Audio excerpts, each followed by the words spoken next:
Hi, and welcome to the Grant Street Experience. I'm your host, Grant Ervin. Welcome to our fun little podcast about all things interesting that happen along Grant Street. I have with me my co-host, Rebecca Kiernan. Rebecca, good morning. Morning. And our fabulous guest today, Jeaneen Zappa. Jeaneen, welcome. How are you? I'm great, Grant. It's good to be here. Thank you. Yeah, good to see you. Welcome to the Grant Street Experience, where we cover all the fun and interesting things that are happening along Grant Street. We're really excited to have you here today on the show and talk about all things energy efficiency. We haven't had an energy efficiency guru like yourself on the show yet, so we're looking to dive into some really interesting topics. Maybe for our listeners, just to start off, if you can share a little bit about your background and how you got into kind of the work around energy efficiency that you've been working on for a good portion of your career now, I think, from what I've known. It is. It's a definite pivot. I started in the for-profit world years ago in technology and then shifted because I was really interested in these issues and started out kind of poking around sustainability. I worked at one point at the Green Building Alliance for about 5 years, became Allegheny County's first sustainability manager. I went on from there to lead Conservation Consultants, Inc., a local nonprofit that focused on residential energy efficiency for 7 years until we merged this past summer with Rebuilding Together Pittsburgh, who is now taking on the mantle of ensuring that that residential energy efficiency work happens at a local level. I myself have now joined the Keystone Energy Efficiency Alliance, which is a statewide trade association that focuses on policy issues, helping to ensure a bigger market and entire value chain for energy efficiency in the Commonwealth. That's terrific. So you've had the experience of being at all the levels, right? Now you've done local, county, in building, and now at the state level. Do you have some reflections in terms of just the differences between working at those different scales? I think I'm so new at the state that I can't offer you a really good perspective there, although it's a really exciting opportunity to see how policy initiatives like the Regional Greenhouse Gas Initiative that is currently moving through the PA House and Senate in terms of being implemented in the DEP can really create a market mechanism that allows for carbon reduction at electric generation plants.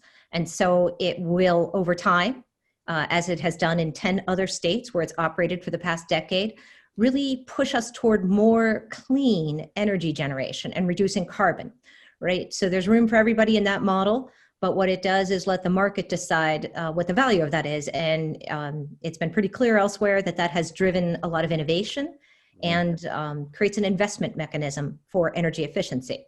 There's been billions of dollars, $3 billion raised over the 10 years that program has been implemented by the way the program works. So we're expecting $300 million in Pennsylvania the first year, and almost half of that should go to energy efficiency.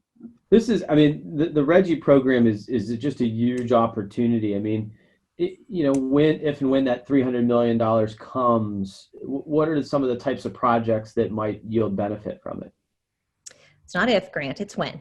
When. All right. We're being positive. We're going to be positive here. I worked at the state level too. That's why I'm a little bit more reserved. So. I suspect that you are. That's manifested itself in a number of different kinds of programs in the states that participate, some of which are rebates, some of which are energy audits, available to consumers at all income levels. There are sometimes special programs for those who are income challenged that might provide, much like many of the energy efficiency programs you see right now, that might do an assessment up front, provide free appliance replacement or weatherization of that home.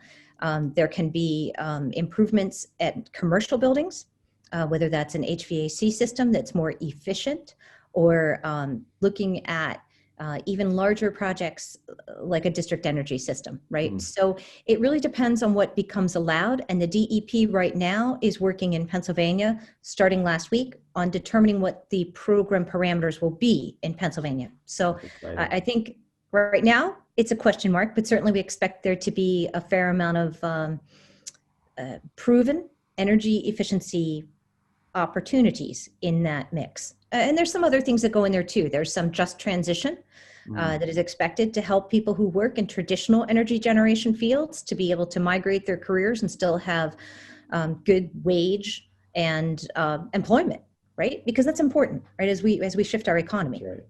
Yeah, it's so important that there's, we're not just thinking about, kind of supporting innovation, but also supporting that transition is really critical in both urban and rural communities.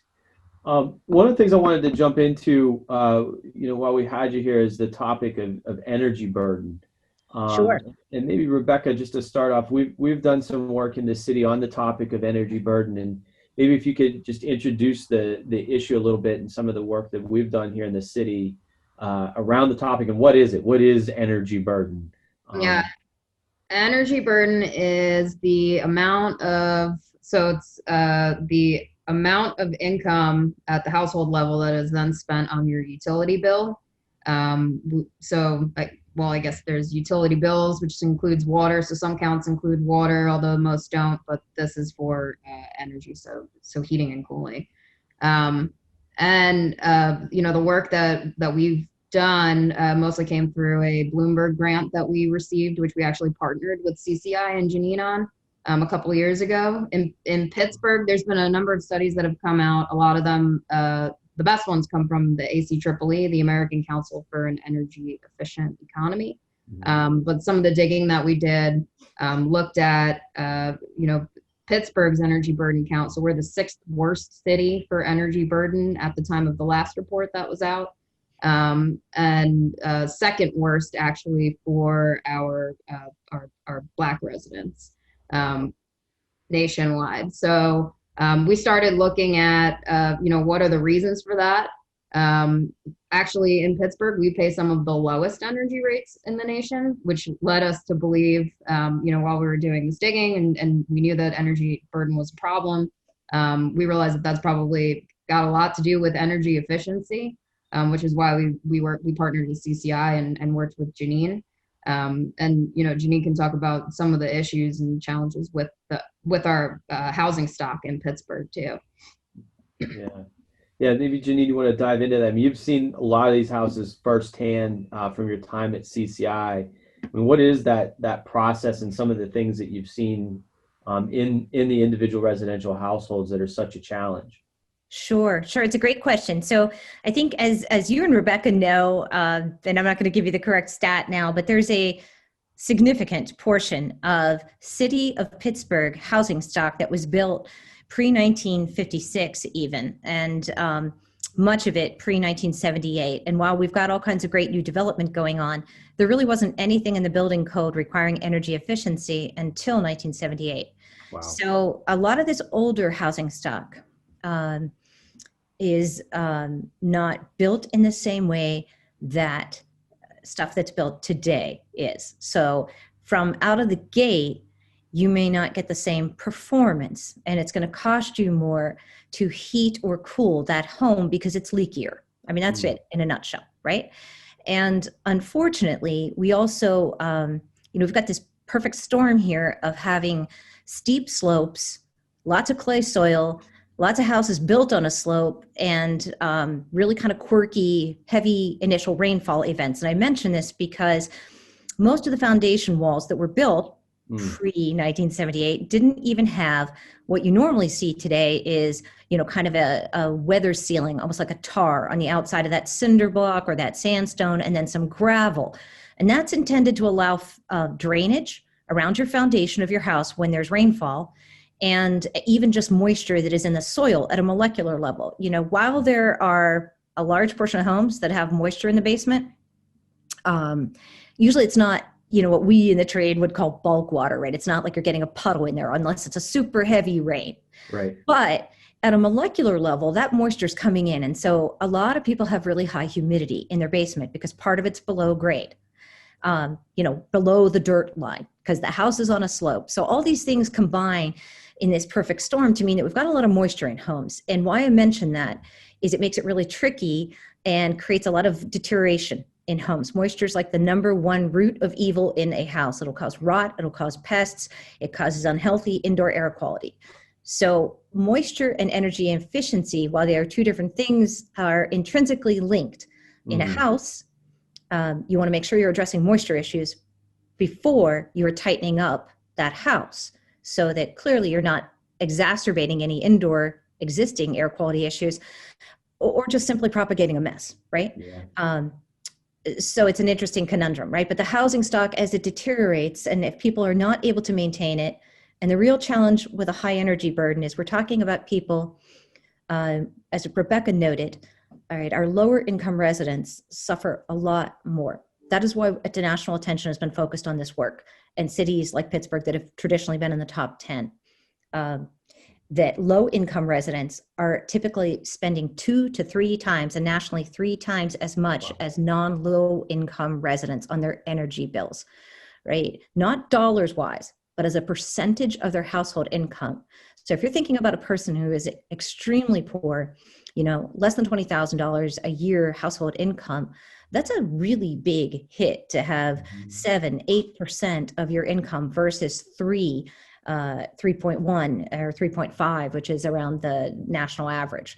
So to double that is a pretty big deal.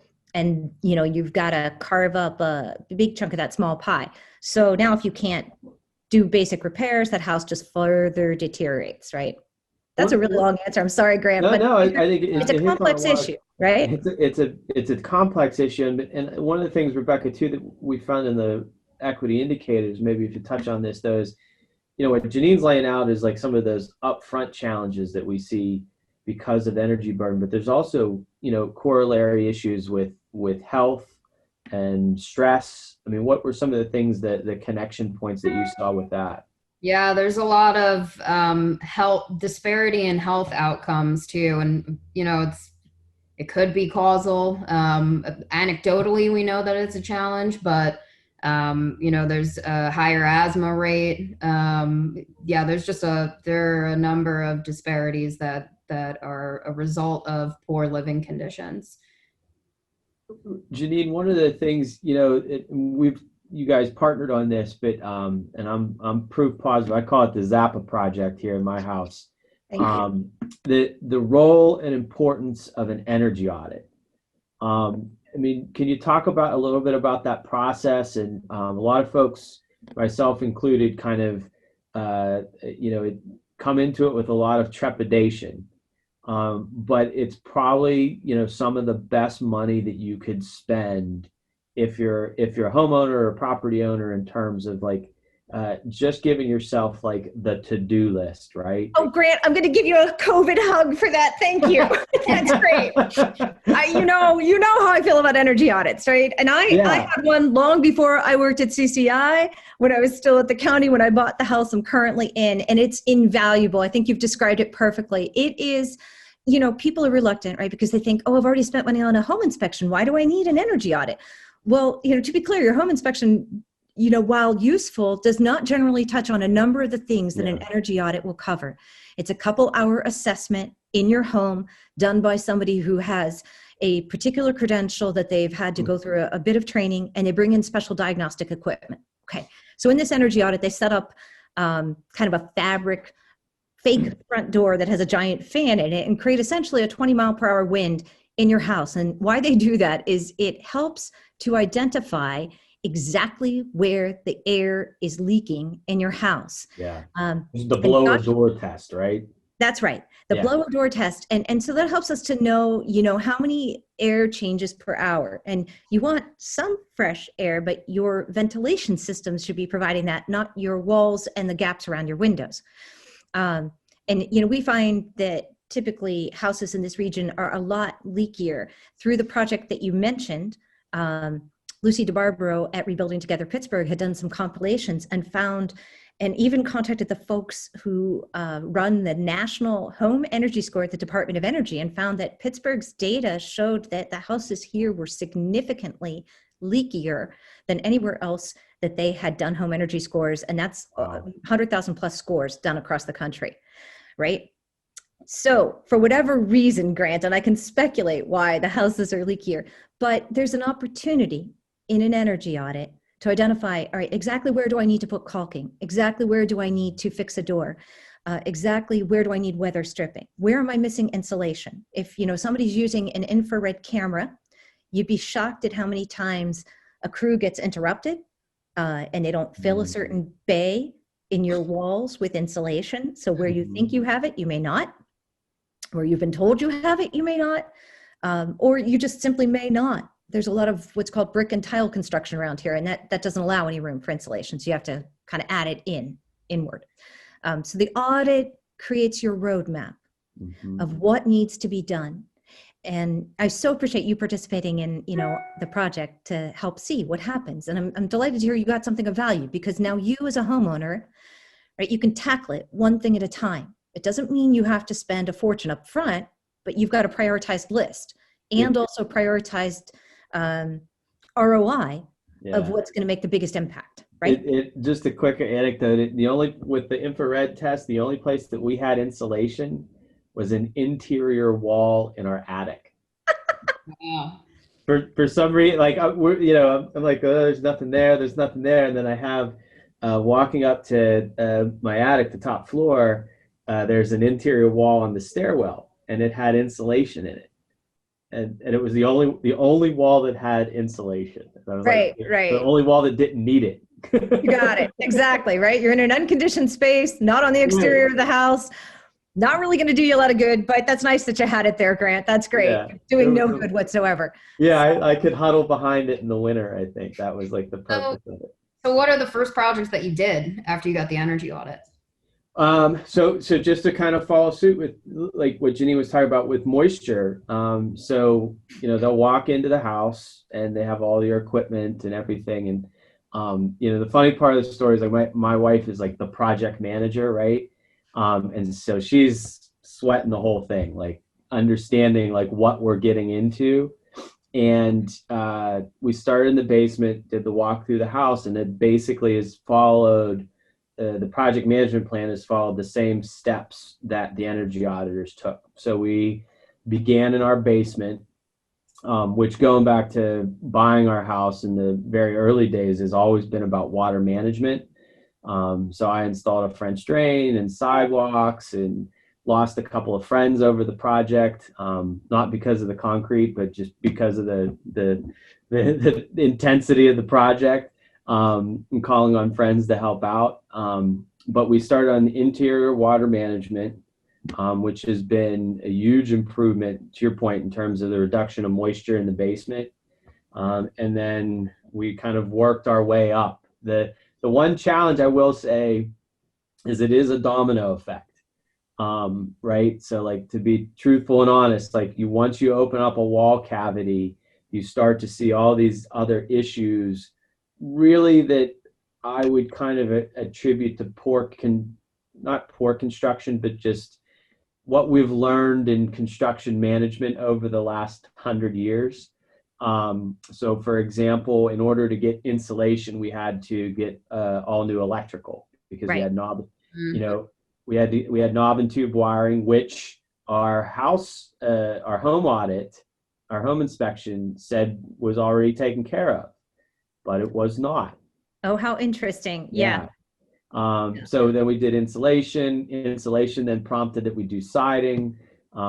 Siding also prompted that we had to do a new addition on the back. Like there's a whole sorts of things, but the end result, and we'll see it this winter, we started to see it at the tail end of last year, is our heating bill in February, March of last year was down about $400. That's phenomenal. So it was a significant reduction.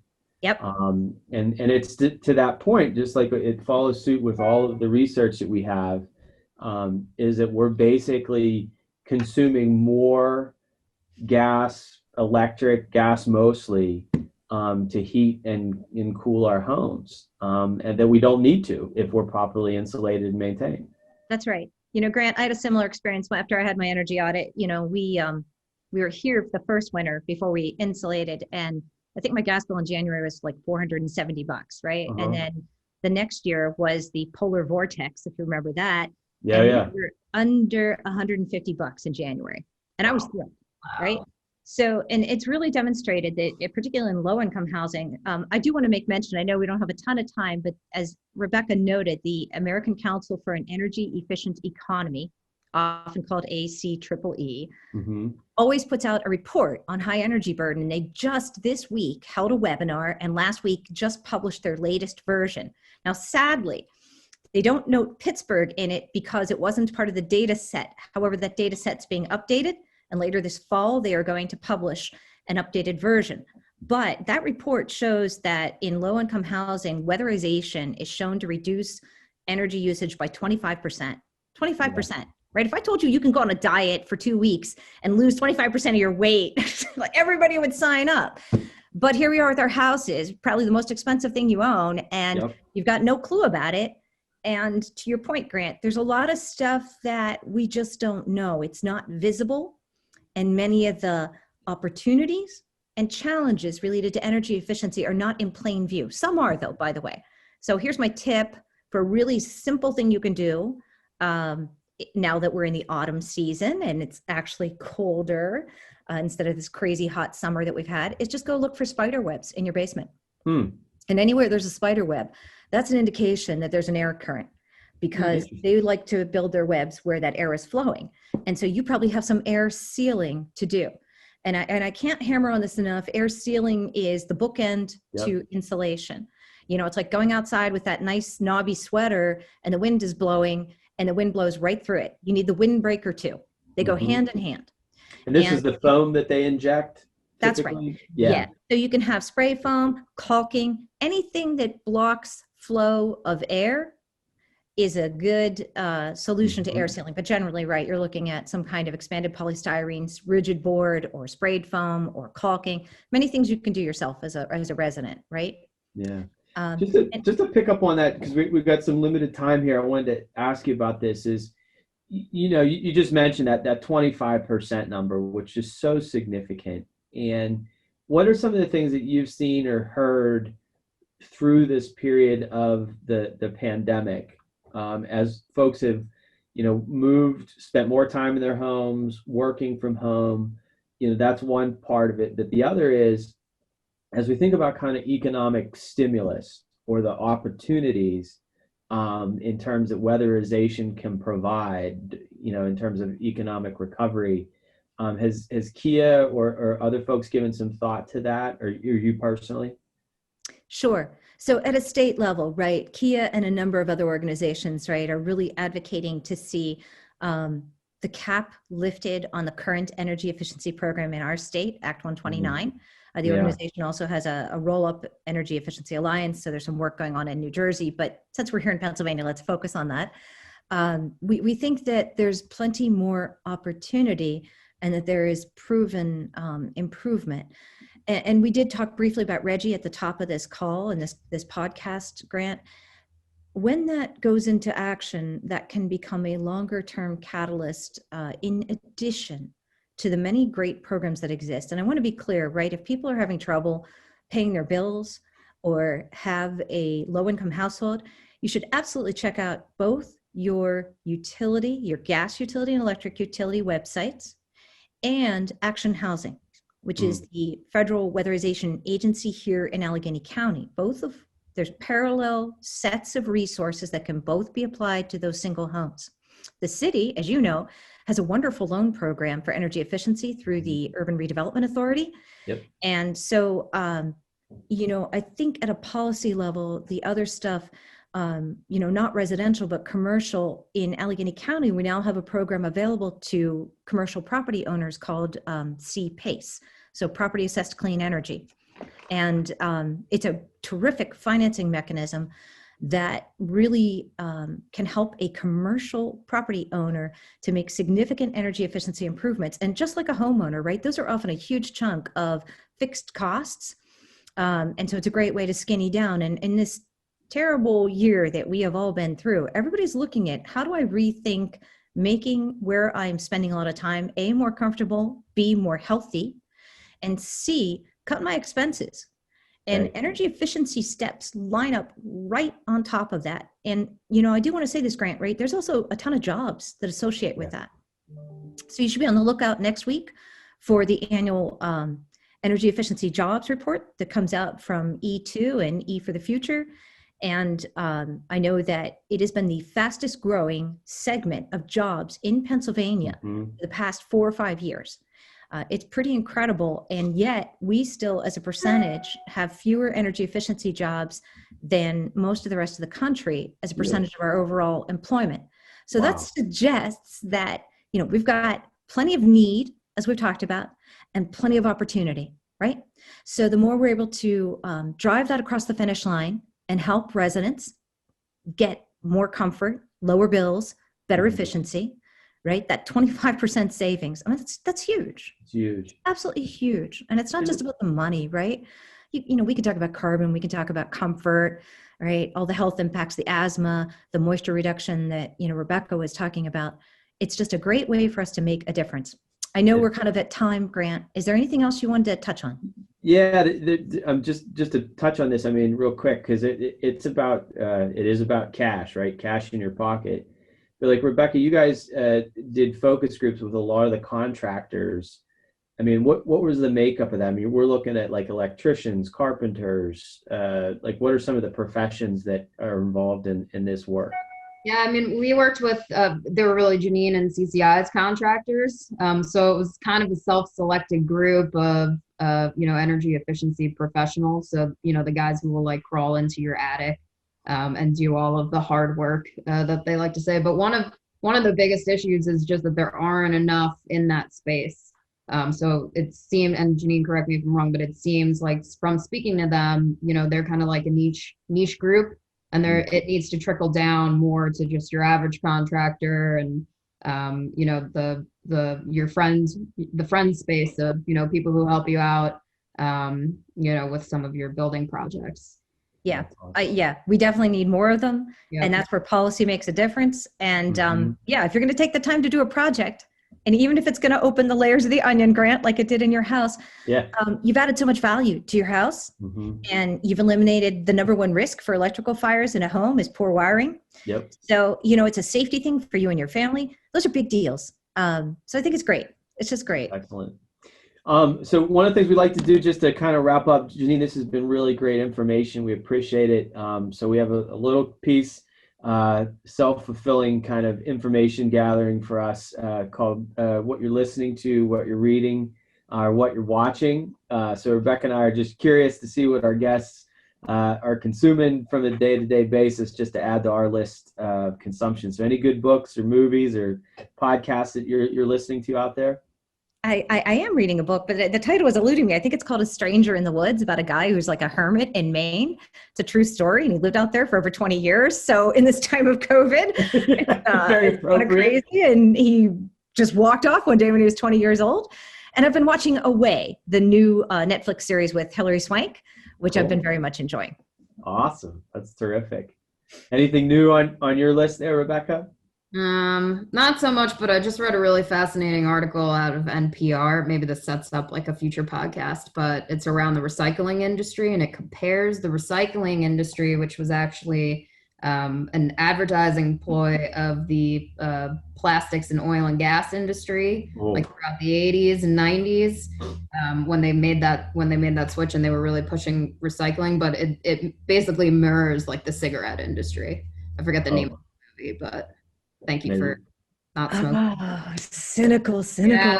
Super interesting. Not that recycling is, not like we should still be doing it, but plastics specifically. There was some ulterior motives behind it. Is that Yeah, it's interesting. That never happens. No. I think that tees up a future episode for us. It does, yeah. So, thank you so much for having me here. And please check out the new ACEEE report, and we'll keep you posted on what happens with Kia. Awesome. Well, once the report kind of is dropped there, please pass it on, and we're happy to share it with folks. So this is great. Well, Jeaneen, we thank you for joining us. Rebecca, thank you as always. Thanks everyone for listening in. This is the Grant Street Experience. I hope you guys have a great rest of your day, and we'll talk to you soon. Take care. Thanks.